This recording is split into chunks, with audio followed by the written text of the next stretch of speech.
നിങ്ങളുടെ favourite shows ഇനി ഒരിക്കലും മിസ്സാവില്ല. ഇപ്പോൾ C5 കാണും നിങ്ങളുടെ ഫേവറേറ്റ് ഷോസ് തികച്ചും സൗജന്യമായി. ഈ ലോകത്ത് നടക്കുന്ന എല്ലാ കാര്യത്തിനും ഞാനാണ് കാരണമെന്ന രീതിയിൽ സംസാരിക്കരുത് മാഡം.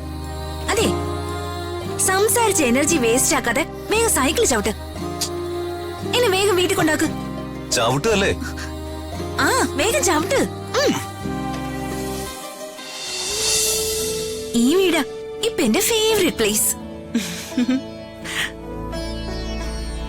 ആയിഷക്കുട്ടി, ചേച്ചി പോയിട്ട് വരാവേ. ടാറ്റാ.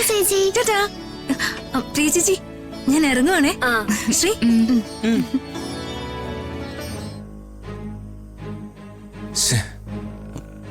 ബൈക്ക് പഞ്ചറാണല്ലോ. അയ്യോ, ഇനി എങ്ങനെ പോവും?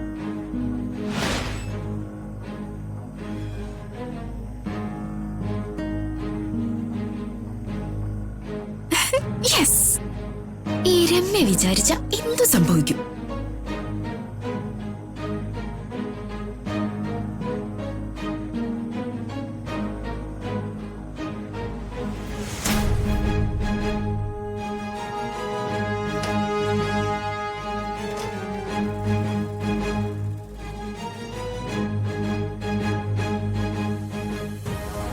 മാഡം വാ. എന്നാ ശരി, ടാറ്റാ. കേറട്ടെ. കേറ്.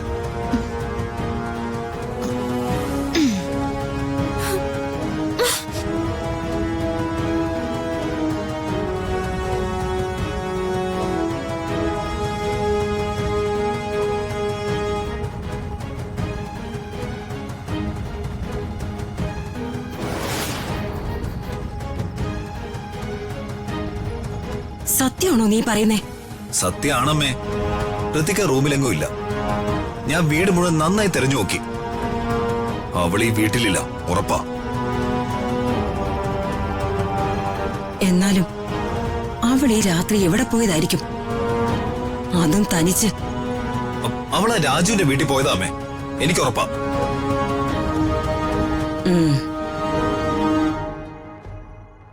അങ്ങനെയാണെങ്കിലേ ഈ കാര്യം പ്രതാപനോട് എങ്ങനെ അറിയിക്കണമെന്ന് എനിക്കറിയാം.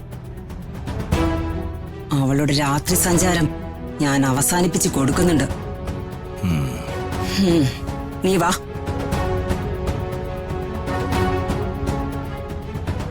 ഇനി എന്ത് ചെയ്യും? അമ്മയോട് പറയാം. അമ്മേ. എന്താ മോളെ? ഒരു പ്രശ്നമുണ്ട്. എന്തു പ്രശ്നം? അംബിക അമ്മയും ദീപകേട്ടനും രാജു ചേട്ടനെ ഈ വീട്ടിൽ നിന്ന് പുറത്താക്കാൻ എന്തൊക്കെയോ പദ്ധതി നടത്തുന്നത് ഋതു ചേച്ചി അറിഞ്ഞു. എന്നിട്ട് ആ കാര്യം രാജു ചേട്ടനോട് പറയാൻ വേണ്ടി ഋതു ചേച്ചി രാജു ചേട്ടനെ ഫോൺ ചെയ്തു. പക്ഷെ രാജു ചേട്ടൻ ആദ്യം ഫോൺ എടുത്തില്ല. പിന്നെ രാജു ചേട്ടന്റെ ഫോൺ സ്വിച്ച് ഓഫ് ആയി. നേരിട്ട് കാര്യങ്ങൾ രാജു ചേട്ടനോട് പറയാൻ ഋതു ചേച്ചി രാജു ചേട്ടന്റെ വീട്ടിലേക്ക് പോയിരിക്കുക. എന്റെ ദൈവമേ, ഈ രാത്രിയിലോ? അതും തനിച്ച്? ഇനി ഇതെങ്ങാനും ആരെങ്കിലും അറിഞ്ഞാ പിന്നെ തീർന്നു. അറിഞ്ഞമ്മ, ദീപകേട്ടനെ അറിഞ്ഞു. ഋതു ചേച്ചിയെ ദീപകേട്ടന് ഈ വീട് മുഴുവൻ തിരയുക. എന്നിട്ട് ഋതുവിനെ ഈ വിവരം നീ ഫോൺ ചെയ്ത് അറിയിച്ചോ? അറിയിച്ചമ്മ.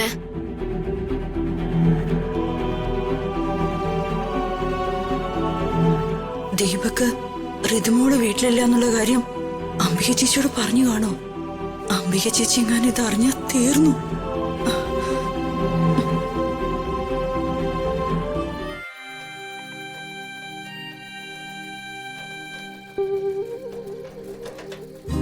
എന്റെ പൊന്ന് രാജു, ഒന്ന് സ്പീഡിൽ പോ. ഋതിക മാഡം, ഒരു സൈക്കിളിന് പോകാൻ പറ്റുന്നതിന്റെ മാക്സിമം സ്പീഡിലാ ഞാൻ പോകുന്നത്. മാഡത്തിനെ അല്പം ഭാരം കൂടുതലാ. ലേശം തടിയൊന്ന് കുറയ്ക്കണം. ഞാൻ ഫോൺ ചെയ്തപ്പോ രാജു ഫോൺ ഓണാക്കി വെച്ചിരുന്നെങ്കി എനിക്കിപ്പോ ഈ അവസ്ഥ വരുമായിരുന്നോ? ആ, അത് ശരി. അപ്പൊ അതും എന്റെ കുറ്റായോ? പിന്നെ എന്റെ കുറ്റാണോ? ഈ ലോകത്ത് നടക്കുന്ന എല്ലാ കാര്യത്തിനും ഞാനാണ് കാരണമെന്ന രീതിയിൽ സംസാരിക്കരുത് മാഡം. അതെ, സംസാരിച്ച എനർജി വേസ്റ്റ് ആക്കാതെ വേഗം സൈക്കിൾ ചവിട്ട്. എന്നെ വേഗം വീട്ടിൽ കൊണ്ടാക്ക്. ചവിട്ടല്ലേ? ആ, വേഗം ചവിട്ട്.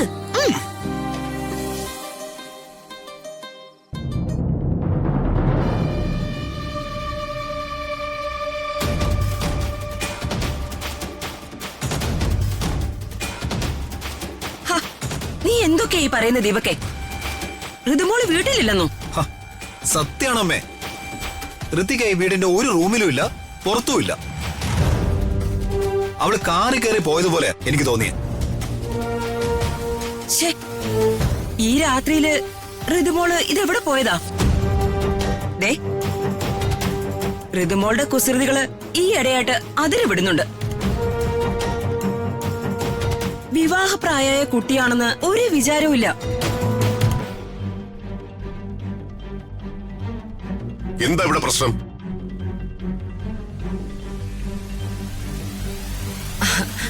അയ്യോ, നീ ഞങ്ങൾ പറയുന്നത് കേൾക്കുന്നുണ്ടായിരുന്നോ? എന്തു പറയാനാ പ്രതാപ, ഋതുമോളുടെ ഓരോ കുസൃതികളെ.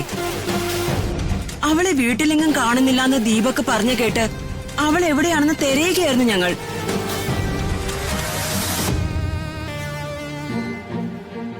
ദീപക്ക്, നീ ചെയ്തത് തീരെ ശരിയായില്ല.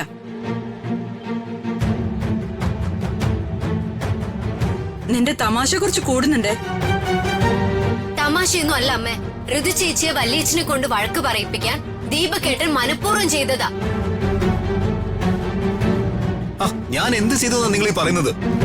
ദീപക്കേട്ടൻ ഋതു ചേച്ചിയുടെ റൂമിൽ കയറിയായിരുന്നോ? ആ, കയറിയായിരുന്നു.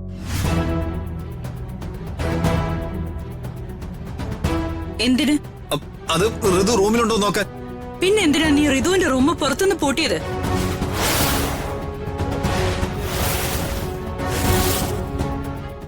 പുറത്തുനിന്ന് പൂട്ടിന്നോ?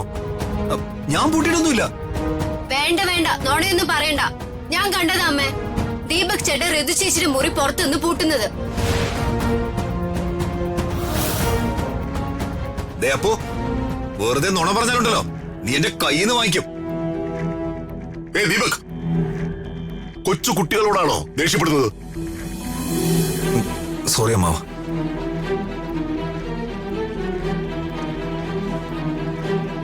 അപ്പു എന്നോട് അവള് കണ്ടത് വന്ന് പറഞ്ഞു. ഞാൻ പോയി നോക്കുമ്പോ റൂമിനകത്തുനിന്ന് ഋതു തട്ടി വിളിക്കുന്ന ശബ്ദം.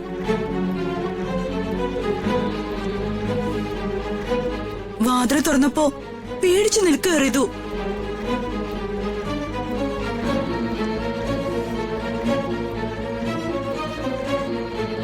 ഡോറ് പുറത്തുനിന്ന് ലോക്കാണെന്ന് അറിഞ്ഞപ്പോ ഞാൻ ആദ്യം വിചാരിച്ചു അപ്പൊ തമാശക്ക് ചെയ്തതായിരിക്കുമെന്ന്. ഡോറിൽ ഞാൻ കൊറേ തട്ടി വിളിച്ചു. ആരും തുറക്കാതെ വന്നപ്പോ എനിക്ക് പേടിയായി.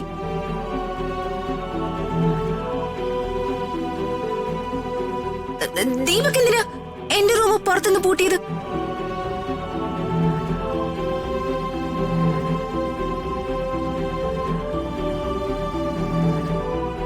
ദീപകെ, നീ എന്ത് പണിയായി കാണിച്ചത്? നീ ഋതുമോളോട് ക്ഷമ ചോദിക്കേ.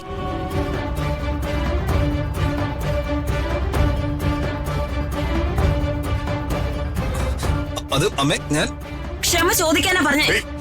ചേച്ചി, എന്താ ഇത്? ദീപകെ, ഇനി ഇത് ആവർത്തിക്കരുത്. ശരി അമ്മാവ. നീ നിന്റെ റൂമിലേക്ക് പോ.